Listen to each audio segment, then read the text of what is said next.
Hi everyone, you're welcome back to the interview series. So in this video, we are going to be discussing about how you're going to plan your lesson. Yes, And then they started thinking. And then they say, sir, do you think it was stolen through this? Sir, things like that. And then, you yeah, know, part of my knowledge check question for them was, how do you think Rosalind Franklin has contributed lucidly to the world of global knowledge, especially science? And then this we think, we interact, we discuss. Sometimes they are wrong. When they are wrong, don't just tell them, no, you are wrong. No, we don't say that in our profession. When the student mm, is wrong, you don't say, no, you are wrong. You now start to scaffold the questions to them until they get it. But if they are not still getting it after you mm, scaffold the question, scaffold means breaking the information down into chunks for them. If they still no, not, yeah, if they did not still get it, you can just tell them, hang on, I'm gonna get back to you. Does anyone know the answer here? Such mm, that the students, after someone else had told you the answer, you can now say, please, can you repeat what he just said now, just for the person who doesn't mm, get it right at the first point, to repeat what the answer, and then to understand what the student who had gotten it correctly has just recently said. I hope you get what I'm trying to say. So while we are doing this episode, we are still yes, trying to teach teaching philosophy, trying to impute teaching pedagogy. So yeah, the next one is prepare assessment and feedback. I've mm, spoken about this. Make sure in whatever you are doing, there's knowledge check at the end of your slide, knowledge check, and your application of knowledge. There must be assessment and feedback. It is not just yeah, assessment, there must be feedback. So when you assess them and they get it wrong, mm, that's your feedback. When they get it correctly, that's your feedback. So if they get it wrong, you re-explain and you try to break it down for them to get it before you continue with what you mm, do. Another one I've got here is prepare consider differentiation. Consider mm, differentiation. Plan for diverse learners by incorporating strategies for various learning styles, abilities, and language proficiency. So you must plan for diverse learning. For example, some students they don't learn as fast as others. Some students has got mm, learning disabilities. In that your classroom, you have learners with different learning abilities. You must be able to consider mm, all this differentiation. So plan for diverse learners in your lesson plan while you are planning your slides. There might be some terms that there are grammars that these students might not understand. You must be able to plan on how to mm, break it down for them to get it correctly. For down, example, they might not be able to pronounce the word photosynthesis. There must be a plan for you to mm, prepare. So for me, I will break it down syllabically. You get what I'm trying to say? Photo, yes, synthesis. Now, mm, class, let's say together photo, synthesis. Do you know the meaning of photo? What does photo mean? They tell you what photo mm, means. You know, in biology, what does photo means? You tell them what photo means in biology. What does synthesis means? You tell them what synthesis means. You can now ask mm. them, can someone now tell me what's the definition of Now join it photosynthesis? together. So since you've Mm. broken it down for them, it will be simple for them to join it together and then tell you. They'll be So able to with add that, up. yeah, with that, you've just given them, you've prepared, you've planned for diverse, learning disability, learning ability by incorporating strategies for various learning styles. And then Mm. you've considered different differentiation you've got in your classroom. Yeah. And then the next one is set a positive learning environment. You must be able to set a positive learning environment. So establish a supportive and Mm. inclusive classroom atmosphere. Make sure you're carrying everyone along. No one must be isolated. Mm. No one must be excluded. No one must be ostracized in your lesson. And then anticipate questions and challenges. Yeah, anticipate questions and challenges. I currently teach some year 7 students, in which I have one junior student in that class that would ask you questions beyond that lesson.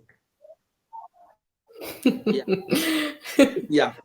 That particular student, if he's in year 11, he will be doing absolutely fine. Trust me. And he's in year 7. Mm. He's super Wow. good.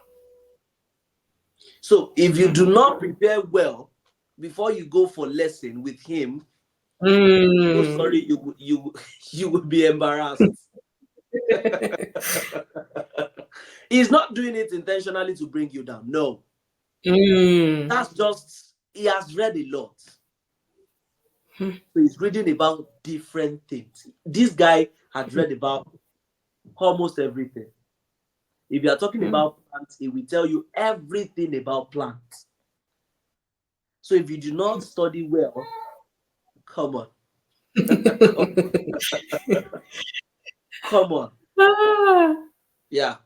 So these are part of the things you must plan for.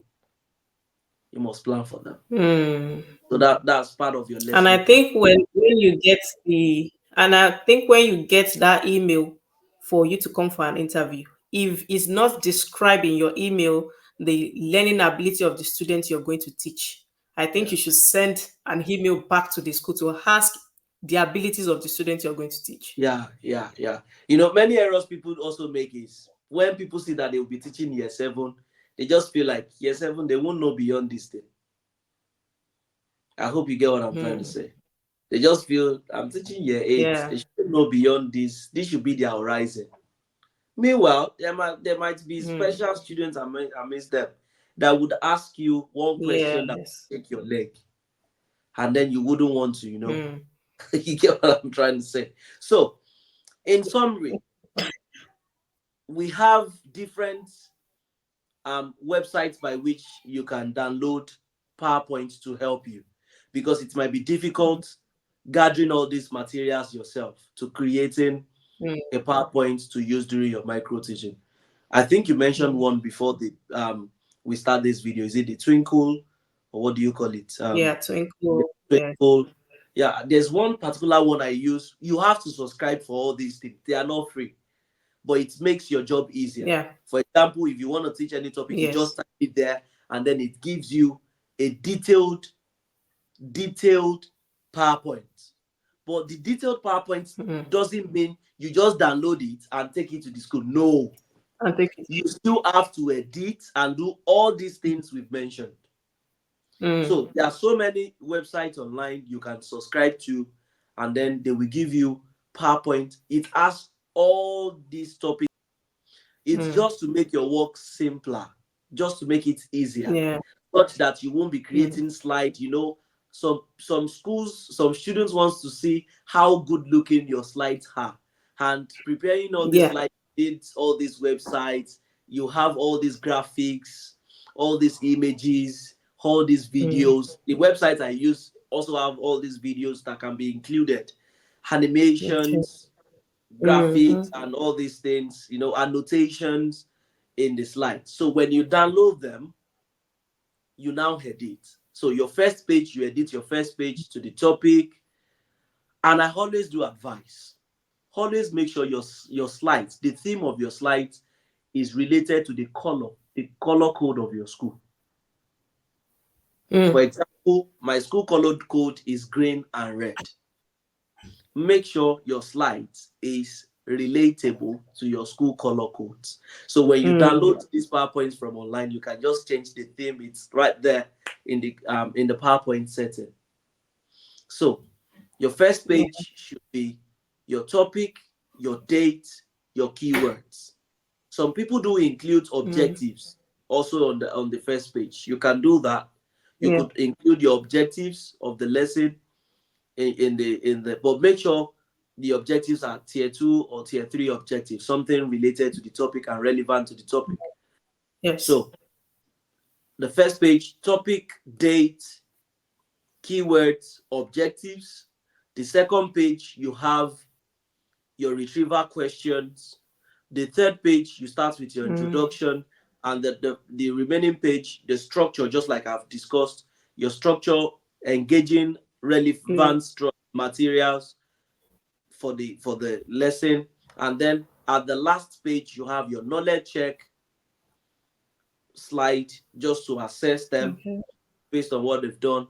And then the Mm-hmm. following one, which will be the last one, should be your application of knowledge. And then some people, Yeah. if you want to do it, you might put your last slide to be thank you with all these cartoons and everything just to attract the students. So Mm. that's it. Yeah. Okay, thank you so much, Mr. Gideon. In fact, this video is really, really insightful. I have learned something myself. Yeah, so thank you so much. Thank you for coming to this channel to come and enlighten us, come and share. Thank you so much. And I know someone has benefited from this video. So, guys, please subscribe, like, and share this video for that teacher that needs to watch this. So, and I will see you in the next Teach Abroad video. Bye, guys.